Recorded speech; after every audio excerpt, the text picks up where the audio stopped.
우리 명절을 맞이하면 사람들이 좀 적게 나오는데요.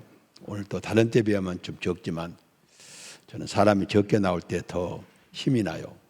영군이 대표자만 모였기 때문에. 제가 지금 개봉제일교회 가서 주일날 오전 예배를 드리고 오후에 예배를 인도하는데 그 교회의 특징은 뭔군요.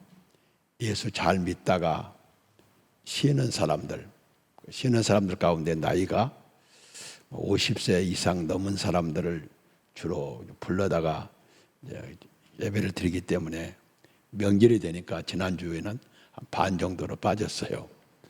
그래서 참 그렇구나 하고 이렇게 또 찬양 예배 성경 공부를 하려고 보니까 그 중에 또 반이 빠져갖고 사람이 없어서 평소보다는 30분 더 했어요. 대표자들만 모였으니까 좀 더 자고 그랬더니 싫다 하지 않고 아무 말 안 키래. 묵비는 시인으로 법률학에서는 그렇게 보니까 시인한 걸로 알고 30분 더 하겠다고 그래서 30분 더 했더니 싫어하진 않더라고요. 싫어하면 또 덜 것 같으니까. 어쨌든 오늘 우리는 그 대표자들이 모였는데 오늘 주신 말씀은 특별히 우리를 선발해서 우리를 불러다가 오늘 밤 이 말씀을 주시고 이 말씀이 우리의 삶 속에서 구체적으로 성취되는 것을 우리 눈에 보게 하기 위해서 하나님이 이 말씀 주셨다. 그렇게 믿으면 되겠습니다. 오늘 우리 네 번째 재앙 파리 재앙인데요. 개구리 재앙 이후에 바로의 마음이 안강하여 하나님의 명령을 또 거절했어요. 하나님께서 다시 이제 네 번째 재앙을 내리시는데 이번 재앙의 특징은 특별히 고센 땅을 구별했어요. 재앙이 애굽의 전역에 강력하게 임하는데 고센 땅을 구별했다. 앞으로 우리나라가 큰 역사적 전환점이 없는 한 금년 내년 계속 어려움이 오는 것은 우리나라 국민이라면 못 느끼는 사람은 없을 거예요. 그런데 오늘은 특별히 오늘 우리를 불러다가 너희 나라가 참 어려워지는데 내가 너희들을 고센 땅을 구별하듯이 구별했다. 또 이제 열심히 일하다가 조는 사람이 있으니까 조는 사람을 위해서 결론까지 이야기합니다. 조지 말라고. 고센 땅만 구별한 것이 아니라 파리떼가 막 몰려오는데 모세가 애굽 사람들과 이야기할 때 땅만 구별한 거 사람도 구별해 갖고요. 그 파리떼가 모세나 아론에게는 안 붙어요. 애굽 사람은 붙지. 이것이 오늘 재앙의 특징이에요. 이야기 듣고 졸 사람은 졸아도 돼요. 그러다 또 비몽사몽간에 들으면 듣고 아무리 이 재앙은요 불가항력적인 재앙이에요. 애굽의 사람들에게는. 그런데 그 재앙을 하나님이 구별해서 지역을 구별하시고 사람을 구별하세요.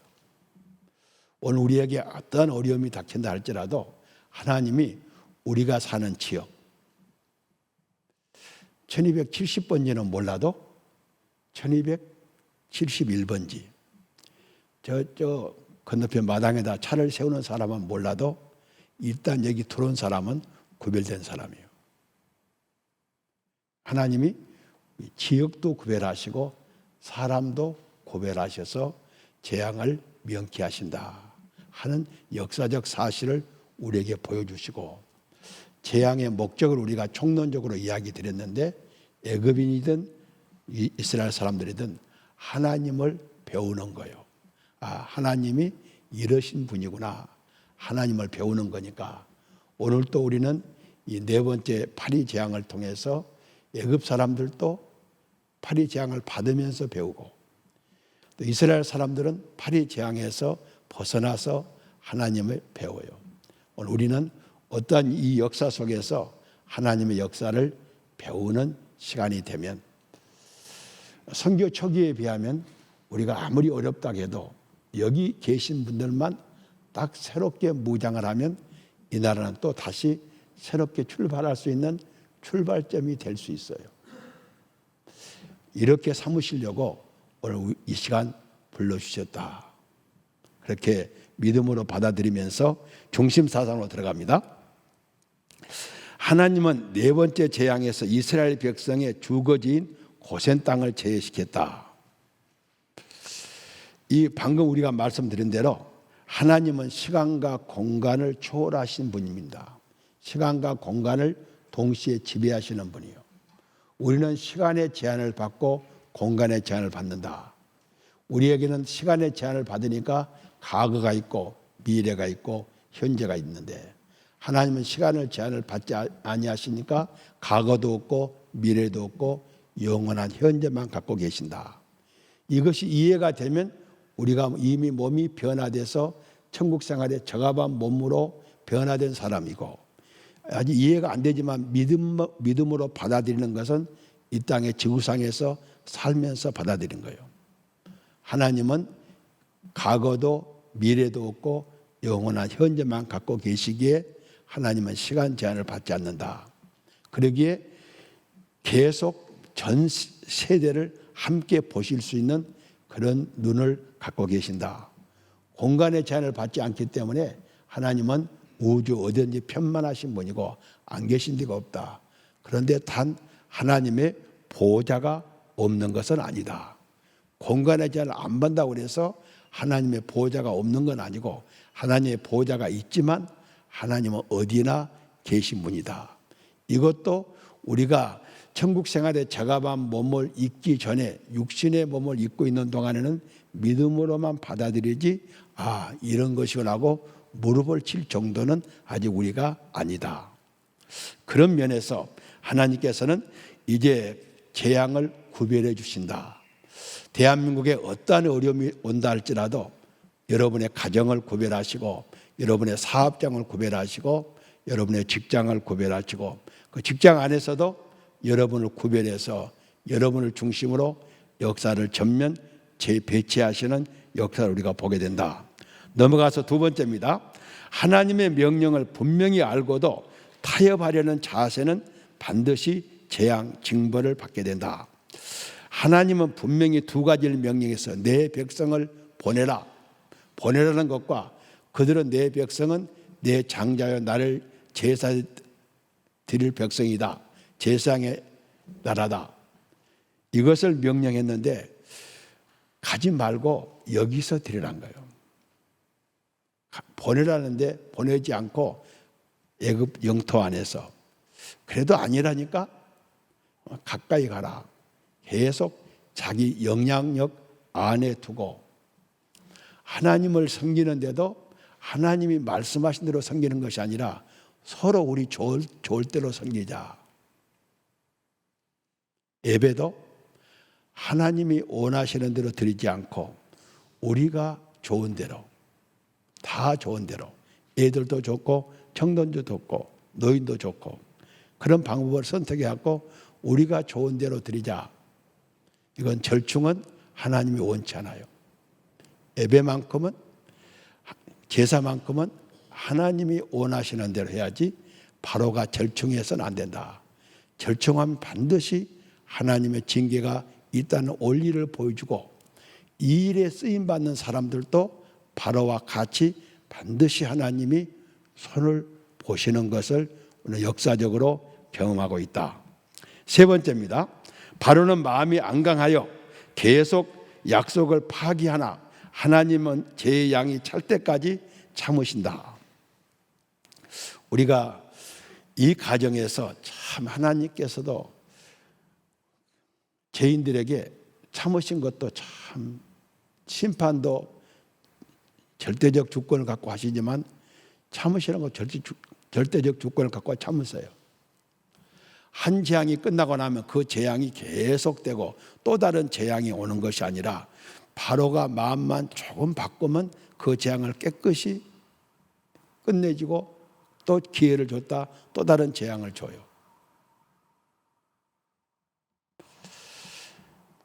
심판의 가정에서 하나님이 그러신다는 거예요. 그리고 나중에 제 양이 차면 하나님이 그를 심판하세요. 하나님의 속성을 담기를 원하는 사람들은 우리가 세상 살면서 어떤 심정인가? 부모의 심정과 하나님의 심정으로 사람을 대해야 돼요. 여러분 지금 속썩이는 애들 있죠? 게임 때문에 다시 않겠다고 하면 안 해요? 그 믿어요?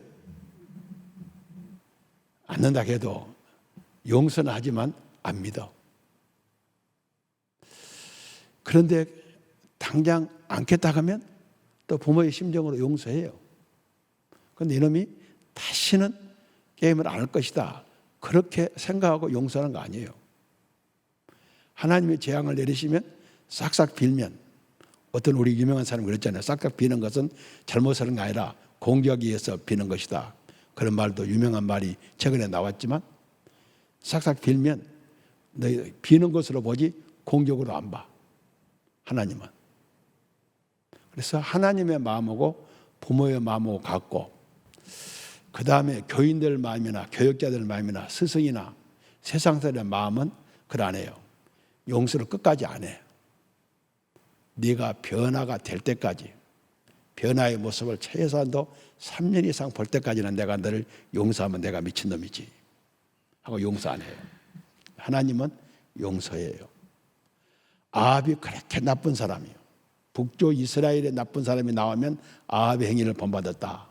남쪽 유다에서 나쁜 사람이 나오면 므낫세 행위를 본받았다. 그렇게 아합은 아주 대표적으로 나쁜 사람이에요. 그런데 그가 약간 하나님 앞에 돌아서자 칭찬을 해요. 하나님은. 이것이 하나님의 속성을 닮은 부모, 하나님의 속성을 닮은 그리스도인이요. 분명히 저 사람이 나고 모든 청사된 거 아니에요.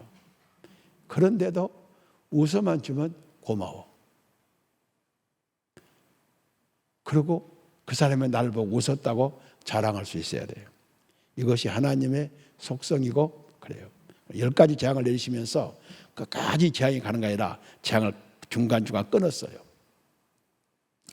우리는 10가지 재앙을 보면서 어떤 경우도 현장에서 용납해야 될 것을 보여줍니다. 넘어갑니다. 20절로 24절 본문 말씀 365페이지. 하나님께서 고센 땅을 제외하고 애굽 전 지역에 파리대로 재앙을 내리신다. 이제 20절 말씀 같이 한번 읽습니다. 여호와께서 모세에게 이르시되 아침에 일찍 일어나 바로 앞에 서라. 그가 물 있는 곳으로 나오리니 그에게 이르기를 여호와께서 이와 같이 말씀하시기를 내 백성을 보내라. 그러면 그들이 나를 섬길 것이니라. 여호와께서 모세에게 말씀하십니다. 여호와는 누구십니까? 창조주시오 세상을 지배하시는 절대 주권자 되시는 여호와께서 모세를 통해서 바로에게 전하라는 말씀이요. 이 말씀은 반드시 효력이 있는 유효한 말씀이에요. 효력 있는 유효한 말씀이 나올 때마다 우리가 꼭 예배 시간에 기억할 것은, 예배 시간에 아무리 졸던 사람도 축도 시간에는 졸지 말라고 그랬죠. 배봉의 권사님이 저 뒤에 앉아 계시다도 내가 축도할 때 고개를 쭉 뺀대요. 나한테 그러시더라고. 내가 고개를 쭉 뺀다고. 영건이 좀 가까이 가려고. 축도는, 기도는 우리가 예수님의 이름으로 하나님께 아뢰어서 응답을 받아요. 축도는 성삼위 하나님의 이름으로 주의 종이 하나님 이름으로 선포하는 거예요. 그 선포는 그 종의 도덕성이나 그런 거 관계없이 이미 하나님이 세우셔서 사용하신다면 그 축도는 유효해요. 원로 목사가 하든 담임 목사가 하든 막내 목사, 최 목사가 하든 관계없어요. 도덕성을 안 봐요. 안나스가, 가야바가 그렇게 타락했는데 예수 그리스도의 구속의 사실을 알릴 때 가야바의 입을 통해서 예수가 어떻게 죽을 것을 말씀했어요. 하나님이 그를 쓸 때, 폐기할 때까지는 유효하겠어요.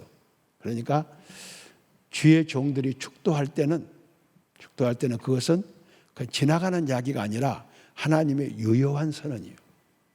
받는 사람에게 그대로 이루어져요. 그래서 욕심이 많은 목사님들이 축도 시간이 길잖아요. 바울은 간단히 했는데 시간이 흐르면서 축도가 길어지잖아요. 목사들이 욕심이 많아지니까 다 주고 싶으니까 하나님 이것도 줘야 됩니다 하고 축도를 계속 늘리잖아요. 바울은 간단히 했어요. 축도의 대표 주자인 바울은 간단히 했어. 그러니까 하나님이 지금 오라는 것은 절대적인 명령이고 하나님의 말씀이 떨어지면 그건 절대적인 명령을 주기 위해서 모세를 불렀어요. 아침에 일찍 일어나 바로 앞에 서라. 그가 물 있는 곳을 오리라. 세 번째, 네 번째, 일곱 번째 재앙은 물 있는 나일강으로 오면 그때 재앙을 하나님이 내리신 거 우리가 서론에서 말씀드렸죠. 그리고 바로에게 명령은 두 가지요. 첫째는 366페이지로 넘어갑니다. 내 백성을 보내라는 것과 두 번째는 그들이 나를 섬길 것이니라. 지금 내 백성을 보내라. 내 백성이란 거예요. 이들은 네 노예가 아니라 내 백성이다. 그리고 그들은 나를 섬길 것이다. 그들은 노예갈 사람들이 아니라 제사장의 나라로서 인류를 위해서 제사를 드릴 민족이지 너희들의 국고성을 쌓는다거나 노예갈 노예가 아니라는 거예요.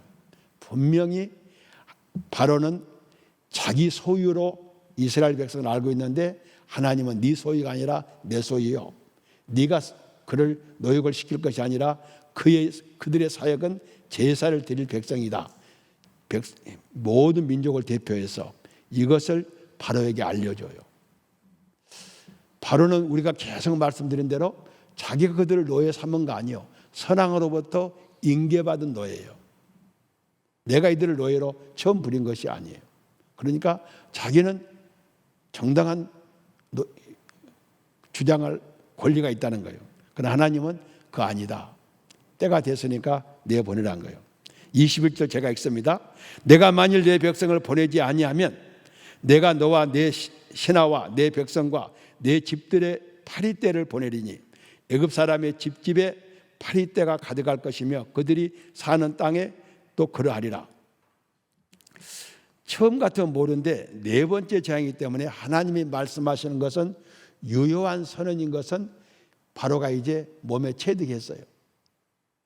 두 번째까지는 자기 신하들도 자기 술사들도 요술을 부릴 수 있었는데 세 번째부터는 아니 술사들이 이거 아니라고 우리는 아니라고 하나님이 전능자라는 것을 바로에게 가르쳐요. 그런데도 그는 그 말을 듣지 않았어요.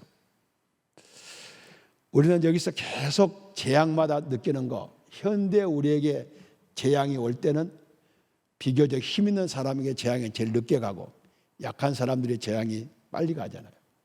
지난 더위에도 쪽방 사람들이 더위를 더 많이 당했잖아요.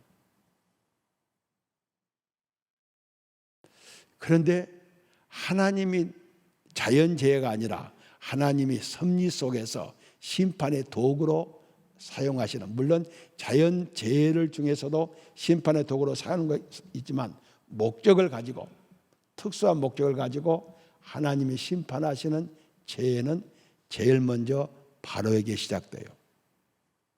사람들이 볼 때는 거의 동시적인데 우리가 늘 10가지 재앙 때마다 나오는 이야기입니다.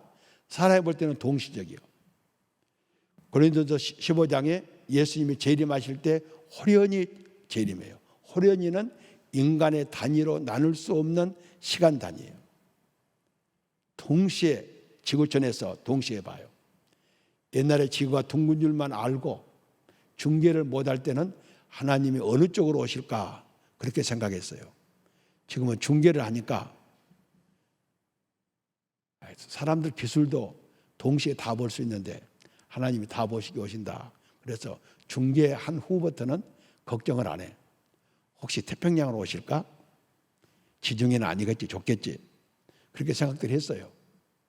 그런데 과학이 발달한 다음에 오시면 호련히 인간의 단위 나눌 수 없는 시간에 산자 죽은 자 모두가 동시에 보는데 그래도 죽은 자보다 산 자가 먼저일까 죽은 자가 먼저일까.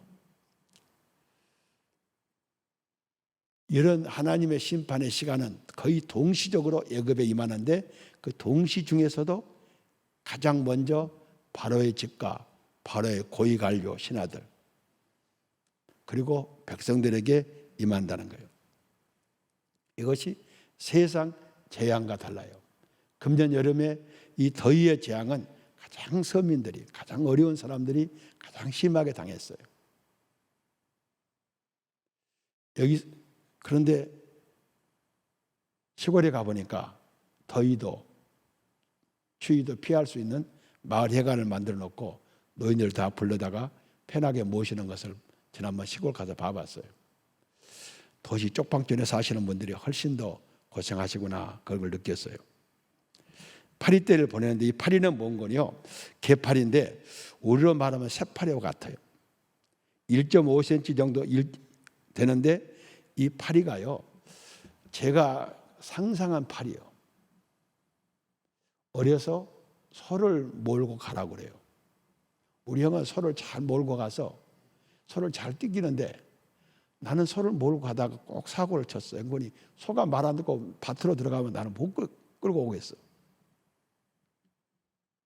그런데 그 소를 몰러 갈 때 솔가지를 끊어가지고 소에 파리가 붙으면 때려주라는 거예요. 아버지가 다리로 이제 가지러 올 때 파리가 붙어 있으면 야 파리도 안 쫓고 못 오냐 그래. 그런데 파리를 딱 때려보면요 피가 가득해요. 목이 때려서 나오듯이. 시골 안 살면 그것도 몰라요. 이거 읽을 때 실감이 안 나. 서울서만 산 사람들은. 소를 안 키워본 사람은 그것도 몰라. 진짜 파리 탁 때리면요 파리에서 피가 나와요. 소의 피를. 그러니까 모기하고 똑같아요. 모기 잡으면 사람 모기를 잡으면 피가 붙듯이 이 새파리도 피가 나와요. 이런 파리를 가득 채운다는 거예요. 파리가 있다고 하는 것은 일단 더럽다는 이야기 아니에요? 아무리 깨끗한 것도 지난번 개구리도 그랬지만 더러워진다는 거예요. 이것이 바로의 집부터 바로의 공부터 시작해요. 22절 23절입니다. 하나님은 고센 땅을 구별하여 파리 재앙이 이스라엘 백성이 미치지 못하게 하셨다. 그날에 나는 내 백성이 거주하는 고센 땅을 구별하여 그곳에는 파리가 없게 하리니 이로 말미암아 이 땅에서 내가 여호와인 줄을 너희가 알게 될 것이다. 하나님의 일반 은총은 비교적 같아요. 비도 더위도 모든 사람의 거의 똑같은데 하나님의 특별 은총이 임할 때는 구별을 하신다는 거예요. 오늘 일반 은총 가운데 사는 것이 보편적이에요. 그런데 우리에게는 하나님께서 특별 은총으로 더하실 때가 있다는 거예요. 368, 369페이지로 넘어갑니다. 일반 은총에 대해서는 우리가 그 성경 구절을 생략하고 파리 재앙을 내리실 때 애굽 온 땅에 파리떼가 충만하여 바로와 그 백성을 괴롭게 할 때 고센 땅을 구별했어요. 그곳에는 파리가 없게 하리니 이로 말미암아 이 땅에서 내가 여호와인 줄 알게 될 것이다.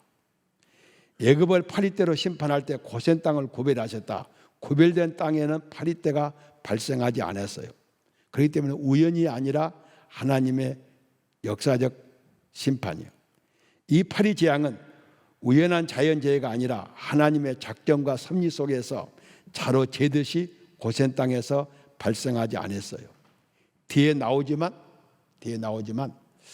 이 모세와 아론이 파리 재앙 속에 애굽에 들어가서 활동할 때 모세와 아론에게 구별해서 파리가 붙지 않았을 것으로 예상해요. 하나님의 지역만 구별하실 것이 아니라 사람도 구별하셔서 그를 보는 애굽 사람, 그를 체험하는 이스라엘 사람들에게 하나님이 참된 우리의 주인이시오 주권적 통치자이신 것을 알려주는 데 의미가 있다는 거예요. 우리는 어떠한 일에 있어서 일반 은총 속에서 남들이 느끼는 희노애락을 같이 느낄 수 있어요. 근데 하나님이 우리를 구별하실 때가 있어요. 늘 특별하게 하면 그것이 상책이 돼가지고 특별한 은총을 하나님께 감사하지 못해요. 우리 일반 은총을 초월하게 되면 그것이 우리에게는 특별한 은혜가 아니라 상책이 되기 때문에 우리는 지금 이런 시대적 어려움을 당할 때 우리 학 목사나 우리 장로님들이 우리 교인들의 사업장, 교인들의 직장에서도 특별히 그들이 구별돼서 그 직장을 살리는 사람들로 세워달라고 기도하고 있어요. 지금까지 하나님께서 우리 성도들의 보편적인 그냥 상식적인 신앙생활을 하는 사람도 우리 교회에 소속된 사람들에게 어려움이 올 때마다 특별하게 구별해 주었어요. 이 은혜로운 역사는 앞으로도 우리가 이 땅을 떠날 때까지, 주님이 재림할 때까지 이 교회를 출석하는 모든 사람들에게 하나님께서 그렇게 해 주실 거리가 믿어요. 파리 재앙에서 우리는 오늘 이것을 느끼자는 거예요. 하나님의 구별된 땅, 우리가 거주하는 지역은 하나님이 구별하신 지역, 우리가 가는 곳은 하나님의 구별된 사람, 구속된 사람이 된다는 거예요. 이 말씀이 바로 어떤 말씀인군요? 23절 말씀이 이걸 가르치고 있어요. 이 3절을 같이 한번 읽습니다. 시작. 내가 내 백성과 내 백성 사이를 구별하리니 내일이 표경이 있으리라 하셨다 하라 하시고, 내가 하나님께서 내 백성과 너희들 사이에 구별을 하신다는 거예요. 이 구별은 하나님께서 구속의 의미가 있어요. 특별하게 구속의 의미가 있습니다. 저는 이런 사건들을 볼 때마다 늘 느끼는 것이 뭔거요? 하나님은 우리들을 언제든지 구별해서 세워주시고, 상식선에서는 내가 여기 존재할 수도 없고 있을 수도 없는데 하나님이 특별한 은총으로 나를 여기까지 오게 하신 것을 보게 돼요. 그것을 믿게 하기 위해서 내일이라고 날짜를 분명히 정해줘요. 내일 이런 일이 있을 거고, 내일 이런 일이 있을 때 우연한 자연적인 사건으로 보지 말고 하나님의 섭리와 작정 속에서 되는 것으로 믿으라. 우리의 사명은 뭐예요? 저 세상에서 구별되게 떠나야 되고, 떠나서 나와 저들을 위해서 기도해야 될 제사장적인 사명을 갖고 있어요. 오늘 밤 여러분을 부르신 것은 하나님을 섬김과 동시에 여러분의 앞에 놓여 있는 가정의 문제, 교회의 문제, 우리 나라의 문제,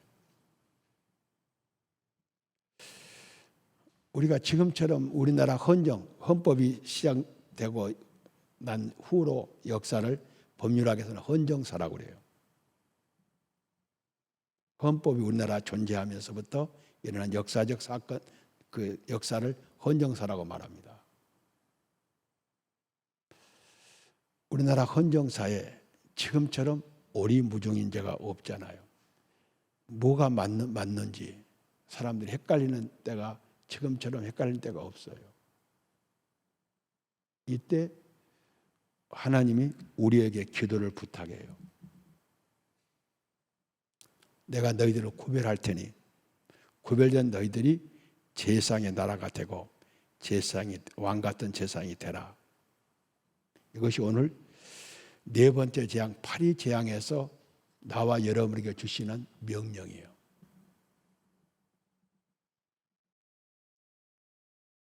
제가 그 명령을 수행하는 과정에서 아침에 교회에서 기도하는 것도 중요하지만 요 산이라고 하면 또 사람 비웃으니까 동산에 올라가서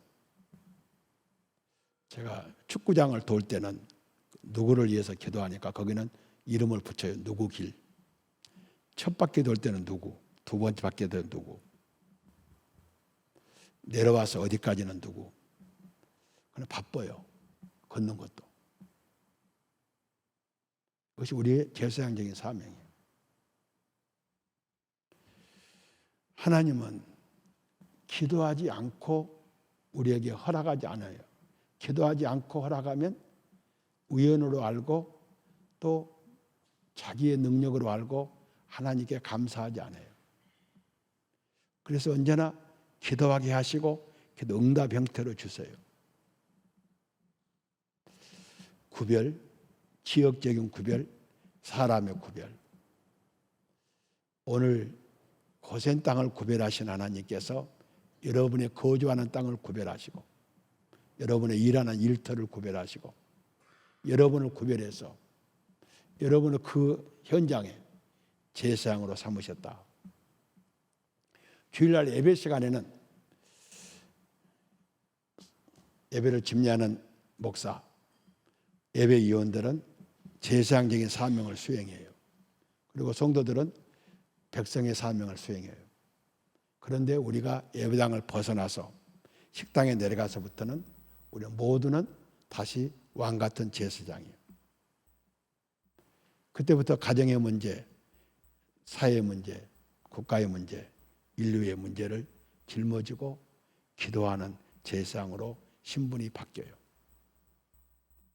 구약처럼 신분이 고정되어 있지 않고 우리는 신분이 바뀌어요. 예배 시간과 삶 속에서. 오늘 이 파리 재앙에서 이것을 하나님이 우리에게 주신다. 누구도 피할 수 없는 재앙이 온다 할지라도 너 있는 곳과 너에게 이 재앙을 면하게 할 테니 너는 나를 섬기는 제사장적인 사명을 다하라고 하나님이 분부하십니다.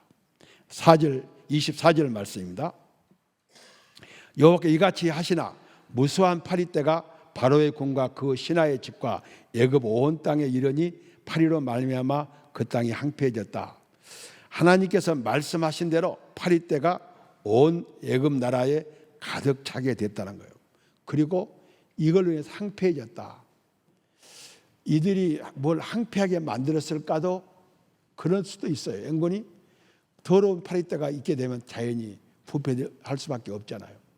그런데 사람들이 활동을 못하니까 동시에 모든 애굽 전역이 황폐할 수밖에 없었다는 것을 우리에게 보여줍니다.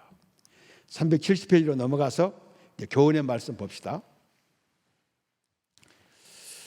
하나님의 명령을 확인하고도 이를 거부하면 심판은 더 강해진다.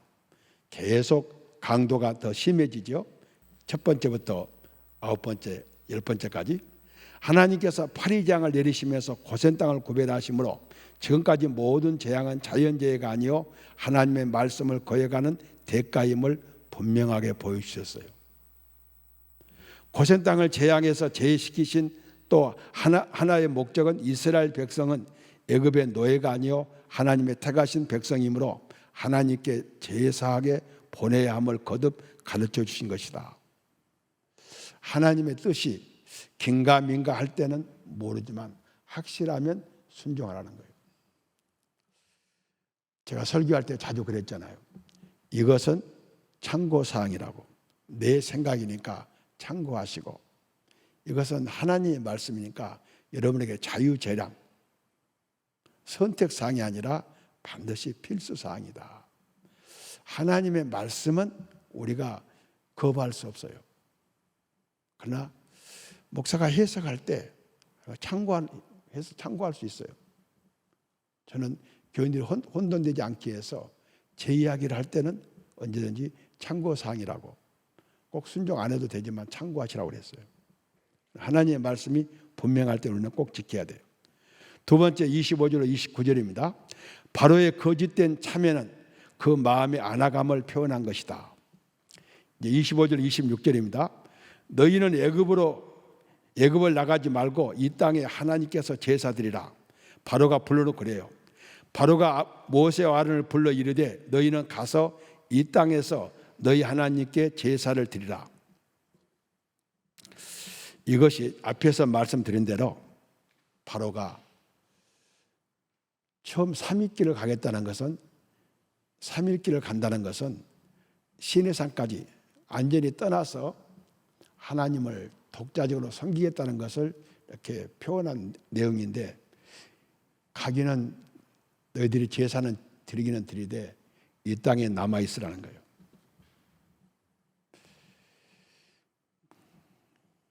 노예로서는 허용할 수 없다는 거예요. 보편적으로 우리가 이런 일들이 직장에서나 가정에서 있잖아요. 믿지 않는 가족들이 하나님 믿기는 믿는데 교회를 딱 예배만 드리고 왔나? 그렇지 않으면 믿기는 믿는데 방송으로 들어라, 텔레비전으로 들어라. 섬기는 것은 허용하는데 너의 영향력을 멀리 떠나지 말라는 거예요. 내 희하의 노예로서 하나님을 섬기라는 거예요. 이런 유혹은 우리가 계속 옵니다. 지금은요, 이것이 거의 보편화돼 가지고요, 다 이런 바로의 제안을 받아들여서 섬기는 것이 거의 보편화됐어요. 최근에 예수 믿으신 분은 못 느낄 거예요. 그런데 한 20, 30년 전에 예수 믿었던 사람들은 지금 믿는 것을 보면 이거 장난이지 예수 믿는 거 아닐 거예요.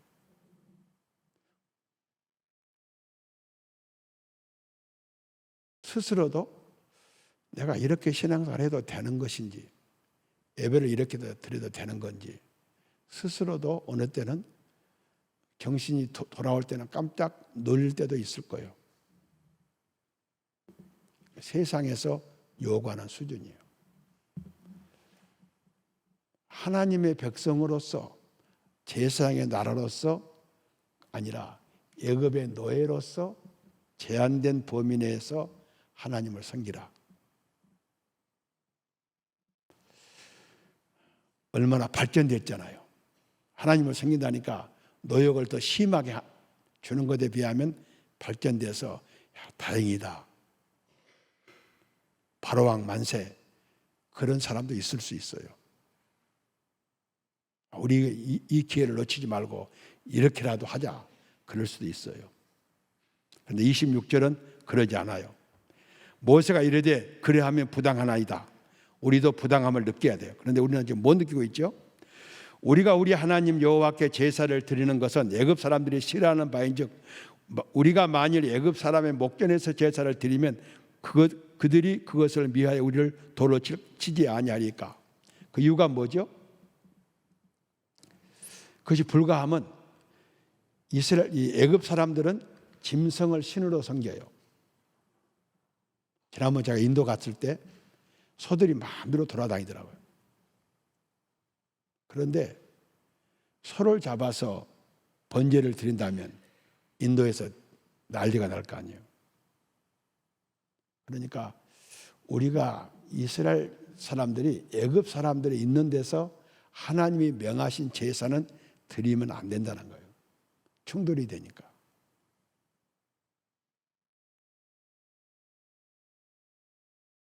우리가 하나님께 제사를 드리는 것은 절충에 드리는 것도 아니고 적당히 드리는 것이 아니라 하나님이 명하신 대로 제사를 드리는 거예요. 나답과 아비후가 하나님 명하지 않는 불로 제사를 드릴 때 하나님께서 현장에서 그걸로 불로 태워주겠어요. 우리가 말씀드렸지만 구약에서 성막을 만드신 다음에 최초의 중징계는 하나님이 명하지 않는 제사 방법으로 제사를 드릴 때 중징계를 했고, 신약의 교회가 세워져서 중징계는 헌금을 잘못한 사람, 헌금을 안 한 사람이 아니에요. 그러니까 신약의 교회는 제일 문제가 돈이 문제예요. 돈 갖고 장난하는 사람들이 많이 생겨요. 그러니까 신약 교회는 돈에 대해서 철저하게 관리를 잘해야 돼요. 두 개, 성막을 세워놓고 중징계가 하나님 명하지 않는 불, 교회를 세워놓고 최초의 중징계가 이선, 헌금이에요. 두 개를 잘 살펴보면 하나님을 어떻게 섬겨야 좋을지, 여기 나오신 분들은 모르는 사람 없을 거예요. 있으면 손 들어봐요. 끝나고 가해하게 없지요. 그러니까 우리는 다 알아. 뭐가 지금 거리끼는 것인지. 그런데 나만 그런 게 아니라 다 그러니까. 우리 교만 아니라 다 어느 교나 다 그러니까 이것은 그냥 보편적인 악이에요. 그런 것들을 우리는 잘 골라내야 돼요. 그러지 않으면 계속 하나님의 징계가 여러분의 삶을 떠나지 않아요. 사람들이 이번 총회 가서도 느낀 건데 참 이상해요. 성경에서 병들고 죽은 사람, 병든 자가 많고 죽은 자가 적지 않는 일이 성찬 잘못한 거예요. 그런데 병 들어갖고 성찬식을 잘못한 거 아닌가 그런 생각을 한 사람도 안 해요. 차관사님도 한 번도 안 했죠. 했어요? 안 하신 것 같은데? 대답 안 하시네. 병 들었을 때 누가 죽었을 때 저 사람 성찬 잘못한 거 아니야? 그런 생각을 안 한다니까. 그렇게 엄한 주의를 줬는데도요, 성찬식 때 별짓 다 해. 성찬이 있다고 해도 아무 준비 없이 그냥 가서 꿀꺽꿀꺽 마셔. 이건 조심해야 될 거예요. 하나님이 강하게 체크하신 것은 늘 신경을 써야 돼요. 제사 드리는 방법을 너의 애굽에서 지금 하기는 어려워요. 나와야 돼요. 그럴 때 뭐라고 그래요? 27절 우리가 사흘 길쯤 강야로 들어가 우리 하나님 여호와께 제사를 드리되 우리에게 명령하신 대로 하려 하나이다. 사흘 길이란 것은 안전히 나온다는 안국의 표현이에요. 그리고 당신이 허용한 대로 제사를 드리는 거 아니라 우리가 드리고 싶은 대로 드리는 것이 아니라 하나님이 명하신 대로 제사를 드리는 거예요. 우리가 밥을 어떻게 먹는가 그거는 우리가 결정해도 돼요. 예배를 어떻게 드리는가는 우리가 결정할 사항이 아니에요. 총회 헌법 사항이에요. 그런데 헌법대로 예배 드린 교회가 한 교회도 없어요.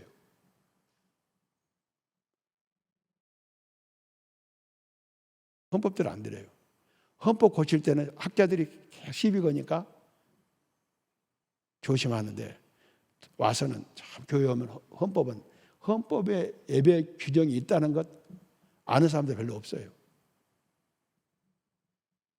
예배에 대해서 하나님께서 명하신 대로 우리가 제사를 드리겠다고 말해요.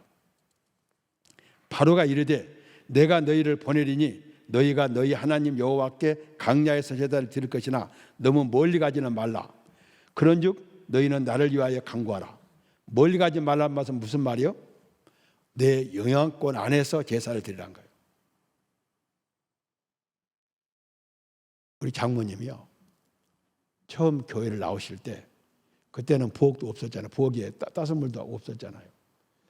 그 추운 겨울에 연탄불에 물 데워가지고 머리를 감고 오세요.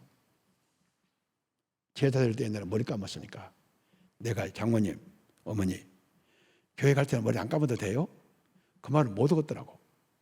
나는 안 감고 오지만 정성을 들여서 감고 오시는데 어머니 괜찮아요. 감지 마세요. 교회는 아무렇게나 가도 돼요. 그 말을 못 얻었더라고요.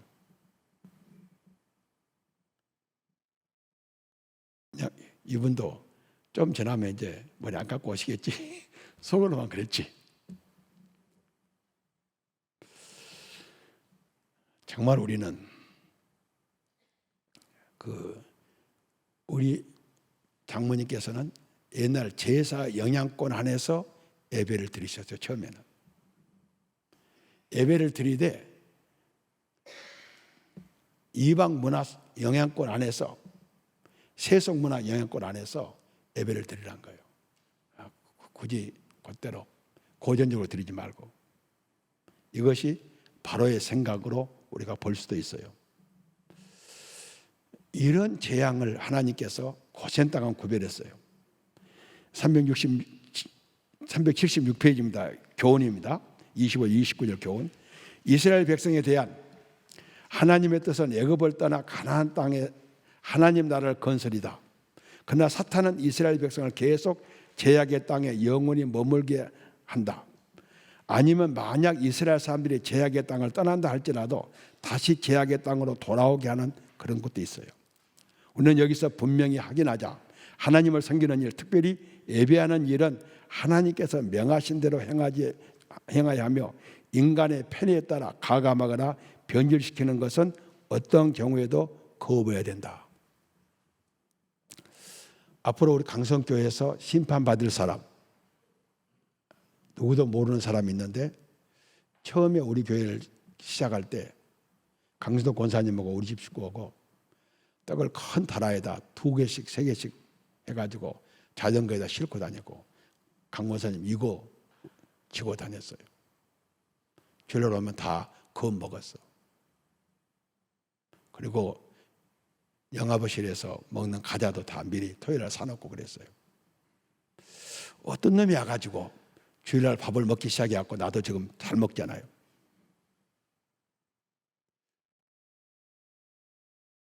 지금은 그것이 보편화되어 버렸어. 송은정 목사가 이건호 권사가 부장할 때 밥 먹으러 가자니까 시험 당하는 자기를 시험하는 사람을 봐갖고 얼마나 즐거움을 한 거예요.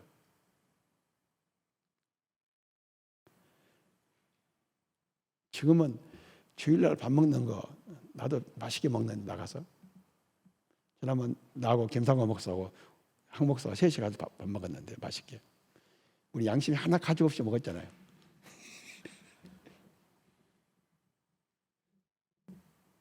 그 처음에는 40년 전에는요 감히 생각도 못한 일을요 지금은요 목사라는 사람들이 그냥 맛있게 이 말 저 말 하면서 아무 가책 없이 먹었어. 그 악행을 끌어들인 사람, 그래서 강성교회를 안전히 주의를 거룩히 지키는데 세속화시킨 사람의 책임이 누군지 아직 못 찾아요. 혹시 내가 아니까 나도 모르겠어.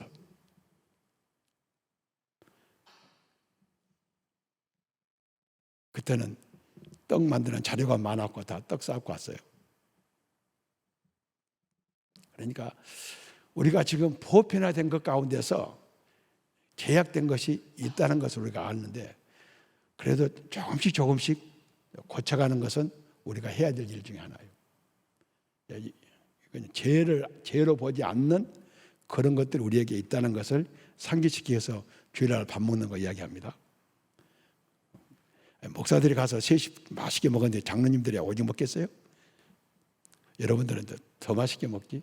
돈이 없어 못 먹지?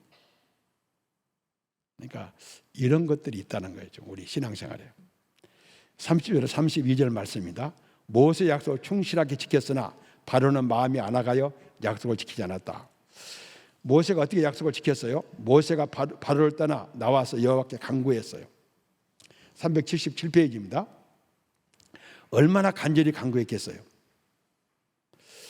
하나님은 오늘 우리들의 간구를 들으시는데 모세가 하나님의 간구가 늦어지면 안 되니까 이렇게 간절히 간구하듯이 이 나라와 우리들의 현안을 놓고 특별히 우리 아이들 입시를 놓고 간절히 간구해야 될 필요가 우리에게 있어요.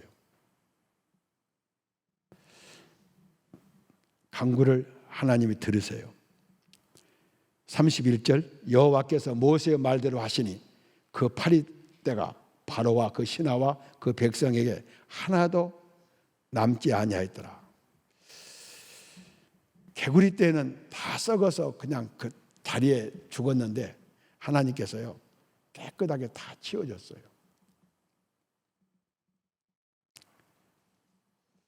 이것이 저는 이런 것들을 보면서요 초대교회 네로 시대에도 네로 재임 기간 동안에 꾸준히 핍박이 있는 것이 아니라 이렇게 한 3, 4년 핍박이 있다가 또 한 2, 3년 핍박이 오고 그랬대요. 그래서 믿는 사람이 뿌리를 내릴 때 좀 조용했다가 다시 뿌리가 내리고 나면 다시 핍박이 오고 그랬대요. 초대교회에서 연구하는 분들이. 하나님께서는 자비를 베풀 때는요, 어제 언제 그랬냐는 식으로 깨끗하게 이렇게 깨끗이 치워줬어요.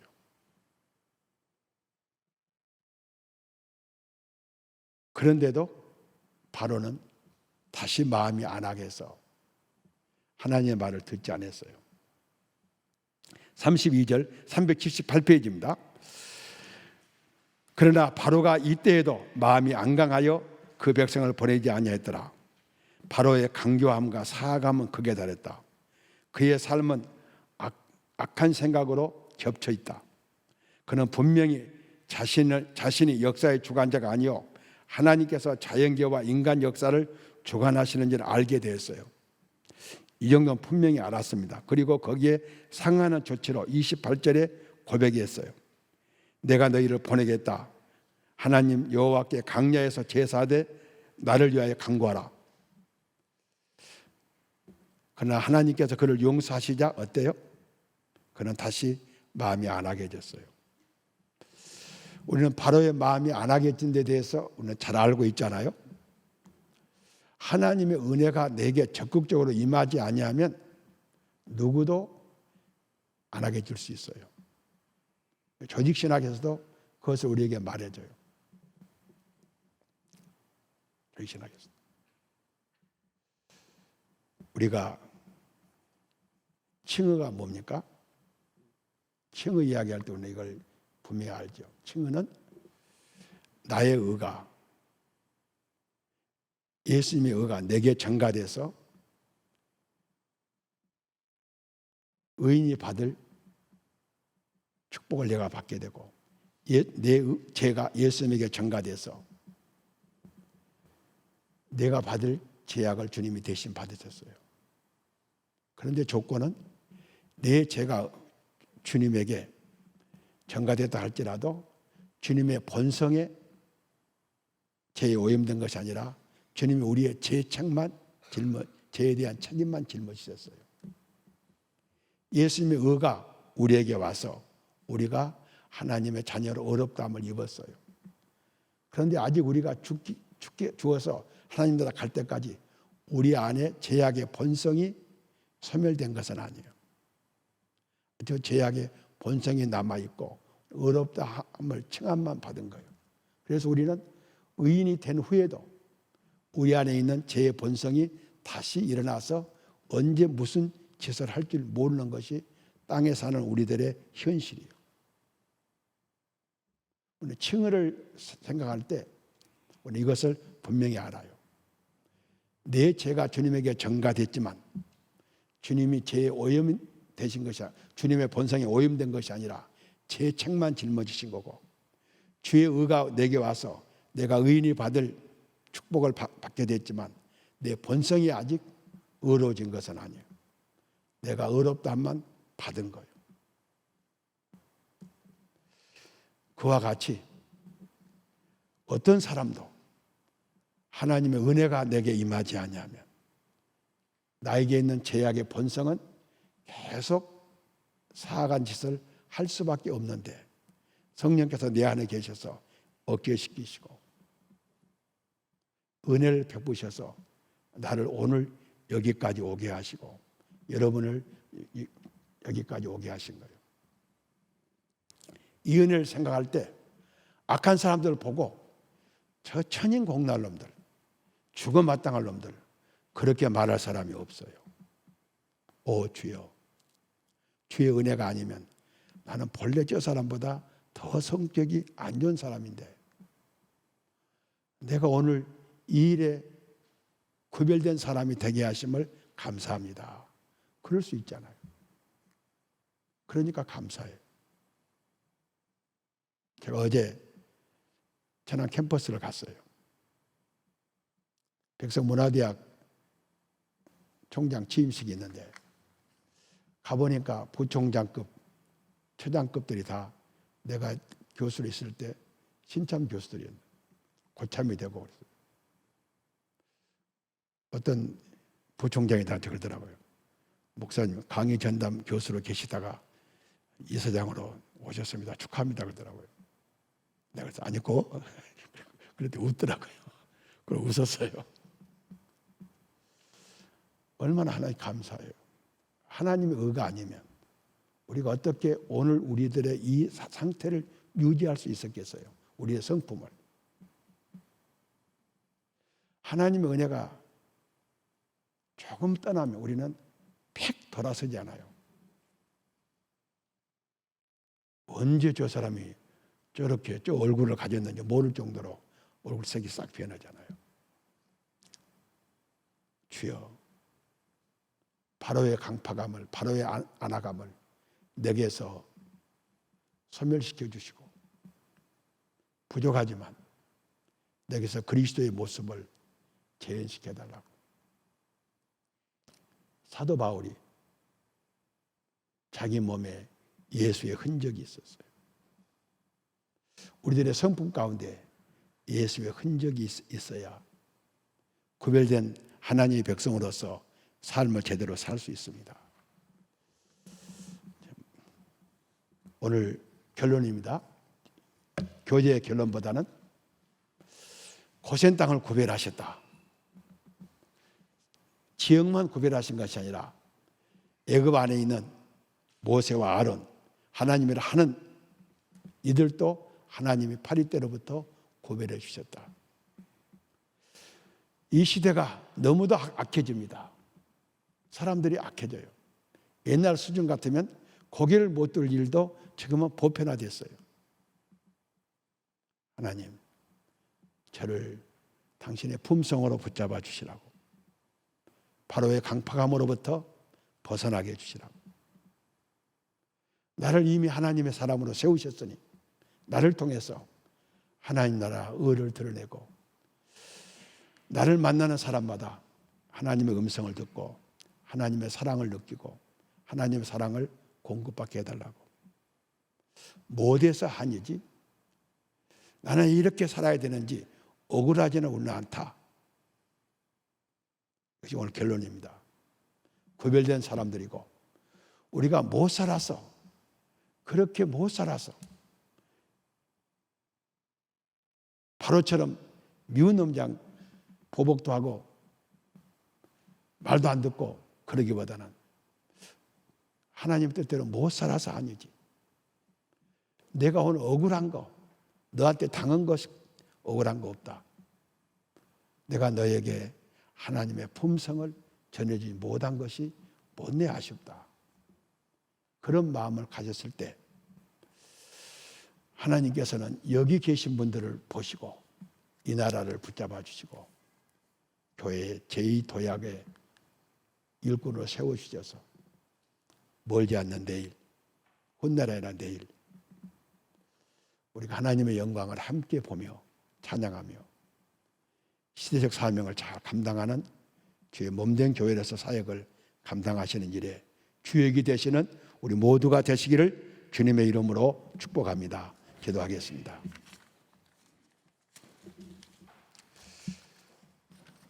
사랑의 아버지, 감사합니다.